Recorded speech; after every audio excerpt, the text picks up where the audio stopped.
আল্লাহ রাব্বুল আলামিন কালামে হাকিমে বলেছেন, বিসমিল্লাহির রহমানির রহিম, ইন্নাল্লাযীনা ইম্মাক্কান্নাহুম ফিল আরদ আকামুস সালাতা ওয়া আতুজ যাকাতা ওয়া আমরু বিল মা'রুফি ওয়া নাহয়ু আনিল মুনকার। আমি যদি কোনো ভূখণ্ডে ইসলামকে বিজয় শক্তি হিসাবে প্রতিষ্ঠিত করি, তাহলে ওই ভূখণ্ডের ইসলামী শক্তি, ইসলামী শাসন 4 দফা কাজ করবে।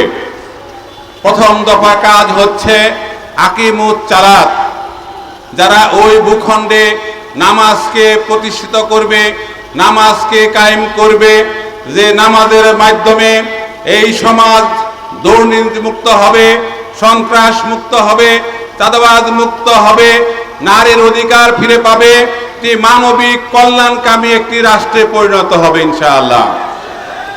দ্বিতীয় দফা হচ্ছে তারা যাকাত ভিত্তিক অর্থনীতি চালু করবে।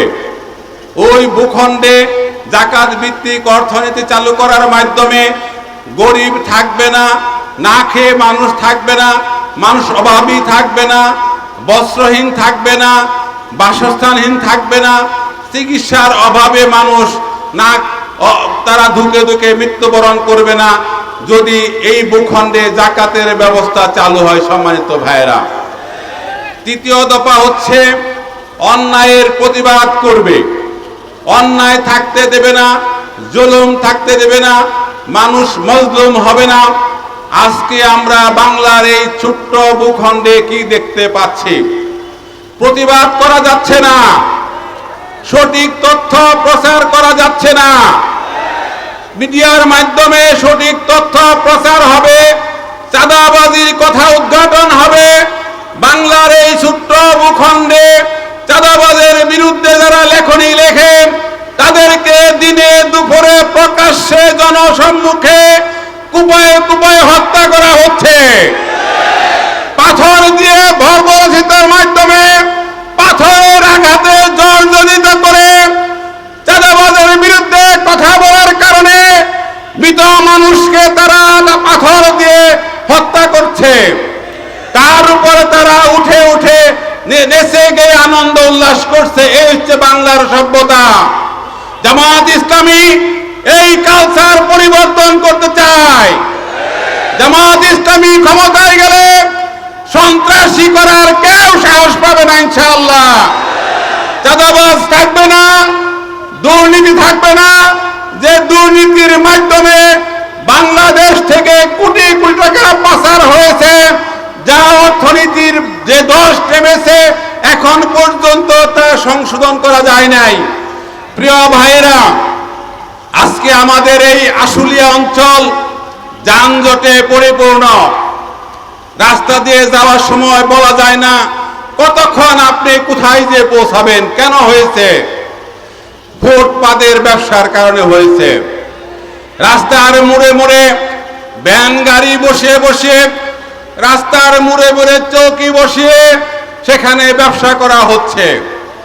যারা ব্যবসা করছেন, জামাত ইসলামী যদি এদেশের সেবক হিসাবে গ্রহণ করেন, যারা ফুটপাতে ব্যবসা করছেন তাদের জন্য উত্তম ব্যবস্থা করা হবে, তাদের জন্য নিরাপদ জায়গায় ব্যবস্থা করার জন্য আলাদাভাবে তাদেরকে প্রতিষ্ঠিত করা হবে, যার মাধ্যমে এই দেশের এই আশুলিয়ার যানজট মুক্ত করা হবে।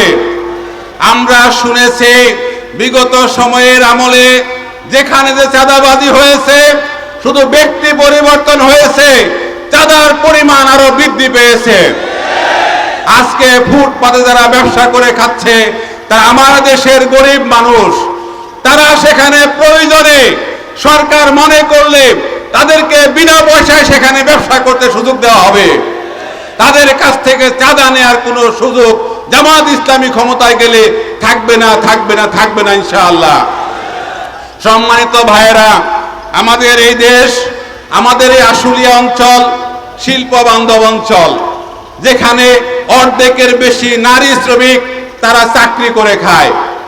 আমাদের বন্ধু যারা বিরোধী আছে তারা অপপ্রচার করছে জামাত ইসলামী ক্ষমতায় গেলে নারীদের অধিকার দেবে না।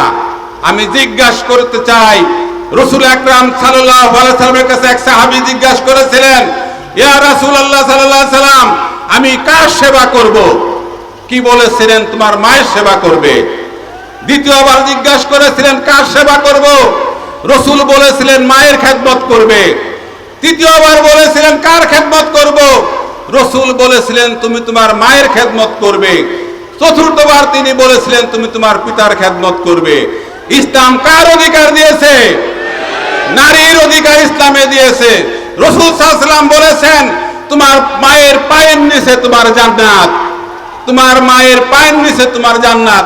একবার জন্য বলে নাই তোমার বাবার পায়ের নিচে তোমার জান্নাত। সম্মানিত ভাইরা, ইসলাম নারীকে তার ন্যায্য অধিকার দিয়েছে, নারীকে তার সম্মান দিয়েছে। এই জন্য এই এলাকার শিল্প অঞ্চলের যে সমস্ত মা বোনেরা গার্মেন্টসে চাকরি করেন, আপনারা সসম্মানে জামাত ইসলামী ক্ষমতায় গেলে আরো বেশি সুযোগ সুবিধা নিয়ে আপনারা আপনাদের কর্মস্থলে আসা যাওয়া করবেন। আপনাদের বেতন বোনাস বাড়ানো হবে, মাতৃত্বকালীন ছুটি বাড়ানো হবে, চাকরি নিশ্চয়তা জামাত ইসলামী দেবে ইনশাআল্লাহ। এই জন্য প্রিয় ভাইরা, আমাদেরকে মাঠে ময়দানে নারীর ক্ষমতায়নের, নারীর সুযোগ সুবিধা ইসলাম দিয়েছে এ কথা প্রচার করতে হবে। আমি শেষ কথা বলতে চাই প্রিয় ভাইরা, জামাত ইসলামী যদি আগামী দিনে এ দেশের শাসক শাসনভার গ্রহণ করে, এই জাতি যদি জামাত ইসলামীকে সেবক হিসাবে রাষ্ট্র ক্ষমতা অধিষ্ঠিত করে, তাহলে জামাত ইসলামী এদেশের অবকাঠামোর পরিবর্তন করবে ইনশাআল্লাহ। আজকে রাস্তাঘাটে হাঁটা যায় না, পানি আর পানি, বর্ষা না শুকনা টের পাওয়া যায় না।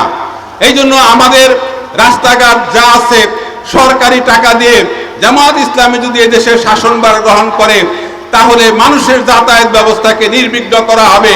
আজকে আমরা কয়েকদিন আগে দেখেছি আশুলিয়া থানার সামনে রিকশা উল্টায় যে লরির নিচে পড়ে 3 জন লোক মারা গিয়েছে।